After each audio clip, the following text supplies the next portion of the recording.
Διαφυσβήτητο. Εχθές λοιπόν βγήκατε έξω, παρτάρατε. Το Survivor έφτασε στο τέλος. Ο νικητής αναδείχθηκε.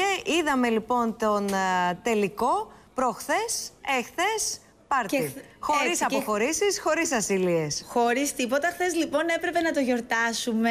Τα παιδιά, 25 παίκτες, μαζί με στελέχη του Sky, μαζί με στελέχη και προσωπικό, όλη την παραγωγή της Ατζούν Media που ήταν και μαζί με τα παιδιά στον Άγιο Δομήνικο. Βρέθηκαν λοιπόν όλοι μαζί στο Grand Resort Λαγονήσι σε μια υπέροχη βραδιά. Βλέπουμε εδώ, είδαμε τη διευθύντρια προγράμματος του Sky, την κυρία Μαραγκουδάκη. Βλέπουμε όλους τους παίκτες εδώ σε μια πολύ χαλαρή ατμόσφαιρα, Άννα, να πίνουν το ποτό τους δίπλα στη θάλασσα.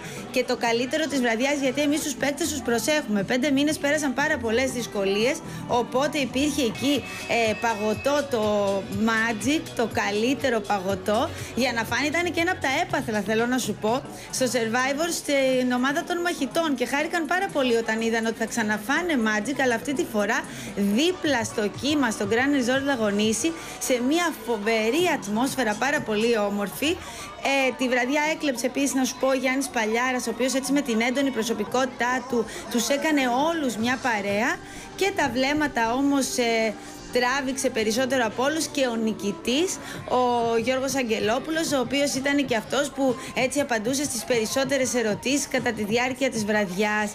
Όπως και να το κάνουμε, εντάξει, είναι ο μεγάλος νικητής. Λογικό το βρίσκω. Βλέπουμε εδώ στα πλάνα μας και το Γιάννη Παλιάρα. Τους είδαμε όλους. Ήταν μια πάρα πολύ ωραία βραδιά και ήμασταν πολύ τυχεροί όσοι βρεθήκαμε εκεί να γιορτάσουμε με τους 25 παίκτες και όλους όσους δούλεψαν για το Survivor. Θαυμάσια. Πάρα πολύ ωραία. Σε ευχαριστώ πάρα πολύ, Λιλή Πυράκη. Καλό Σαββατοκύριακο και καλή ξεκούραση σου εύχομαι. Και βεβαίως στους παίκτες, γιατί και εκείνοι με το που γύρισαν, αναφέρομαι στους 3 που είχαν φτάσει μέχρι τον ημιτελικό, μετά στο τελικό κτλ. Δεν έχουν ξεκουραστεί καθόλου. Καλή ξεκούραση λοιπόν, καλό Σαββατοκύριακο. Και εγώ θέλω να κλείσω με θαύματα. Θαύματα στο Instagram. Στο Instagram, εντάξει, θαύματα όμως είναι.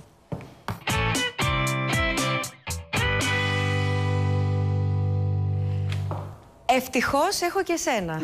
Αυτό να ξέρεις. Ευτυχώς έχω εσένα. Αυτό και μου φέρνεις πραγματικά.